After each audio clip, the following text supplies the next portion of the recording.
Hello दोस्तों, welcome to my YouTube channel. कैसे हैं आप सभी? उम्मीद करती हूँ कि मस्त होंगे।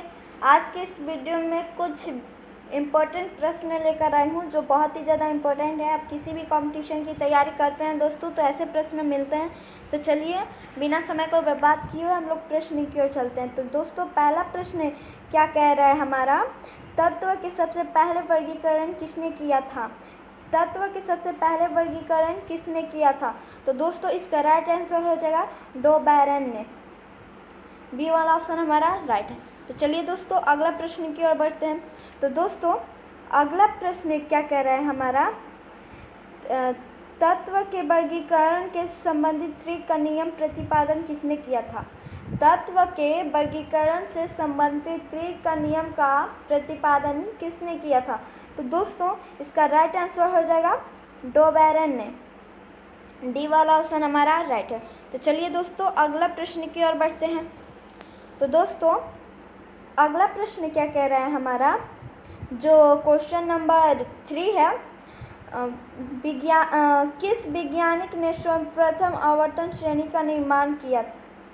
किस वैज्ञानिक ने सर्वप्रथम आवर्तन श्रेणी का निर्माण किया? तो दोस्तों इसका राइट आंसर हो जाएगा मेंडलीफ ने। ए वाला ऑप्शन हमारा राइट है। तो चलिए दोस्तों अगला प्रश्न की ओर बढ़ते हैं। तो दोस्तों अगला प्रश्न क्या कह रहा है हमारा, आधुनिक आवर्तन नियम का प्रतिपादन किसने किया था? आधुनिक आवर्तन नियम का प्रतिपादन किसने किया था दोस्तों? तो इसका राइट आंसर हो जाएगा मोसलेन ने। डी वाला ऑप्शन हमारा राइट है। तो चलिए दोस्तों अगला प्रश्न की ओर बढ़ते हैं। तो दोस्तों हमारा अगला प्रश्न क्या कह रहा है, आधातुनिक आवर्तन श्रेणी में वर्गों की कुल कितनी संख्या होती है? आधानिक आवर्तन श्रेणी में वर्गों की कुल संख्या कितनी होती है दोस्तों? तो इसका राइट आंसर हो जाएगा 18। डी वाला ऑप्शन हमारा राइट है। तो चलिए दोस्तों अगला प्रश्न की ओर बढ़ते हैं। जो हमारा प्रश्न है प्रश्न नंबर 6। तो क्या कह रहा है, आधुनिक आवर्तन श्रेणी में अवतरणों की कुल संख्या कितनी होती है?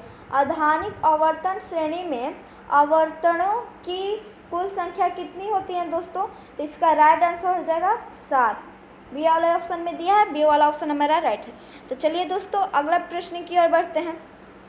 तो दोस्तों अगला प्रश्न क्या कह रहा है हमारा, आधुनिक आवर्तन श्रेणी में तत्व की व्यवस्थित किया जाता है। आधुनिक आवर्तन श्रेणी में तत्व की व्यवस्थित किया जाता है। तो दोस्तों इसका राइट आंसर हो जाएगा बढ़ते हुए परमाणु संख्या में। बढ़ते हुए परमाणु संख्या में। तो चलिए दोस्तों अगला प्रश्न की ओर बढ़ते हैं, जो प्रश्न नंबर 8 है। तो 8वें क्या कह रहा है प्रश्न नंबर, किस वर्ग के तत्व को सिक्का धातु कहा जाता है? किस वर्ग के तत्व को सिक्का धातु कहा जाता है दोस्तों?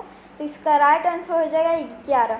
बी वाले ऑप्शन में दिया है दोस्तों, बी वाला ऑप्शन हमारा राइट है। तो चलिए दोस्तों अगला प्रश्न की ओर बढ़ते हैं। तो अगला प्रश्न है 9। तो दोस्तों अगला प्रश्न क्या कह रहा है, शून्य समूह में रेखा गए तत्व किस नाम से जाने जाते हैं? शून्य समूह में रेखा गए तत्व किस नाम से जाने जाते हैं दोस्तों? तो इसका राइट आंसर हो जाएगा हैलोजन। ए वाला ऑप्शन में दिया, ए वाला ऑप्शन हमारा राइट है, हैलोजन। तो चलिए दोस्तों अगला प्रश्न की ओर बढ़ते हैं। तो दोस्तों अगला प्रश्न है हमारा 10। तो 10वें प्रश्न क्या कह रहा है, सबसे भारी धातु, सबसे भारी धातु है, सबसे भारी धातु कौन सा है दोस्तों? तो इसका राइट आंसर हो जाएगा ओस्मियम। डी वाले ऑप्शन में दिया है दोस्तों, डी वाला ऑप्शन हमारा राइट है, ओस्मियम। तो चलिए दोस्तों अगला प्रश्न की ओर बढ़ते हैं। तो दोस्तों अगला प्रश्न हमारा है 11। सबसे हल्की धातु है, सबसे हल्की धातु है दोस्तों। तो इसका राइट आंसर हो जाएगा लिथियम। डी वाले ऑप्शन में दिया है, डी वाला ऑप्शन हमारा राइट है। तो चलिए दोस्तों अगला प्रश्न की ओर बढ़ते हैं। तो दोस्तों अगला प्रश्न हमारा है 12वें प्रश्न क्या कह रहा है? आधानिक आवर्तन श्रेणी के समूह में मौजूद एकमात्र धातु कौन सा है? आधुनिक आवर्तन श्रेणी में समूह के मौजूद एकमात्र धातु कौन सा है दोस्तों? तो इसका राइट आंसर हो जाएगा हाइड्रोजन।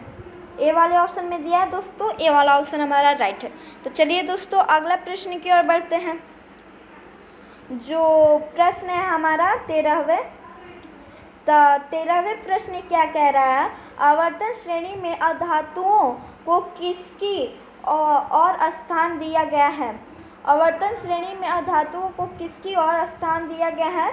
तो दोस्तों इसका राइट आंसर हो जाएगा दाहिनी ओर। ए वाला ऑप्शन हमारा राइट है दोस्तों। चलिए अगला प्रश्न की ओर बढ़ते हैं। तो दोस्तों अगला प्रश्न है 14वें, क्या कह रहा है? आवर्तन श्रेणी को कितने अगला प्रश्न है हमारा 14वें, क्या कह रहा है? आवर्तन श्रेणी को कितने ब्लॉक में बांटा गया है? आवर्तन श्रेणी को कितने ब्लॉक में बांटा गया है? तो दोस्तों इसका राइट आंसर हो जाएगा 4 ब्लॉक में। डी वाले ऑप्शन में दिया है दोस्तों, डी वाला ऑप्शन हमारा राइट है। तो चलिए दोस्तों अगला प्रश्न की ओर बढ़ते हैं। तो दोस्तों अगला प्रश्न है हमारा 15वें प्रश्न क्या कह रहा है? पृथ्वी पर सबसे अधिक मात्रा में पाए जाने वाला धातु है। पृथ्वी पर सबसे अधिक मात्रा में पाए जाने वाला धातु तत्व है। तो इसका राइट आंसर हो जाएगा दोस्तों, एल्यूमिनियम। यहाँ पे रॉन्ग लिखा गया है, यहाँ पे होगा ऐसे एल्यूमिनियम। तो चलिए दोस्तों अगला प्रश्न की ओर बढ़ते हैं। तो दोस्तों अगला प्रश्न क्या कह रहा है? जो 16वें प्रश्न है हमारा, क्या कह रहा है कि सबसे हल्का तत्व है। सबसे हल्का तत्व कौन सा है दोस्तों? तो इसका राइट आंसर हो जाएगा हाइड्रोजन। ए वाले ऑप्शन में दिया है दोस्तों, ए वाला ऑप्शन हमारा राइट है। तो चलिए दोस्तों अगला प्रश्न की ओर बढ़ते हैं। तो दोस्तों अगला प्रश्न है 17वें। प्रश्न क्या कह रहा है? पृथ्वी पर सबसे अधिक मात्रा में पाए जाने वाला तत्व है। पृथ्वी पर सबसे अधिक मात्रा में पाए जाने वाला तत्व है। तो दोस्तों इसका राइट आंसर हो जाएगा ऑक्सीजन। ए वाले ऑप्शन में दिया है दोस्तों, ए वाला ऑप्शन हमारा राइट है। तो चलिए दोस्तों अगला प्रश्न की ओर बढ़ते हैं। तो दोस्तों अगला प्रश्न है हमारा 18वें। क्या कह रहा है? आवर्तन श्रेणी के दूसरे तथा तीसरे आवर्तन में कितने तत्व हैं? आवर्तन श्रेणी के दूसरे तथा तीसरे आवर्तन में कितने तत्व हैं? तो इसका राइट आंसर हो जाएगा दोस्तों 8 हो जाएगा। बी वाले ऑप्शन में दिया है दोस्तों, बी वाला ऑप्शन हमारा राइट है। तो चलिए दोस्तों अगला प्रश्न की ओर बढ़ते हैं। अगला प्रश्न है हमारा 19। जो प्रश्न क्या कह रहा है? किस वर्ग के तत्व को अयस्क बनाने वाला तत्व कहा जाता है? किस वर्ग के तत्व को अयस्क बनाने वाला तत्व कहा जाता है? तो दोस्तों इसका राइट आंसर हो जाएगा VLLA। सी वाले ऑप्शन में दिया है, सी वाला ऑप्शन हमारा राइट है। चलिए दोस्तों अगला प्रश्न की ओर बढ़ते हैं। जो हमारा आखिरी प्रश्न है, प्रश्न नंबर 20। 20वें प्रश्न के कह रहा है? प्रत्येक आवर्तन का अंतिम सदस्य होता है। प्रत्येक आवर्तन का अंतिम सदस्य होता है दोस्तों। तो इसका राइट आंसर हो जाएगा निष्क्रिय गैस। सी वाले ऑप्शन में दिया है दोस्तों, सी वाला ऑप्शन हमारा राइट है। दोस्तों आज का वीडियो हम लोग यहीं तक से ख़त्म करते हैं। नेक्स्ट पार्ट देखने के लिए मेरे चैनल को जल्दी से सब्सक्राइब कर दीजिए और साथ में बेल आइकन को भी दबा दीजिएगा, ताकि मैं अगला वीडियो डालूं तो आप लोग के पास नोटिफिकेशन पहुंच जाए और बिना समय को बर्बाद किए हुए आप लोग मेरे वीडियो को देख पाएँ। धन्यवाद दोस्तों।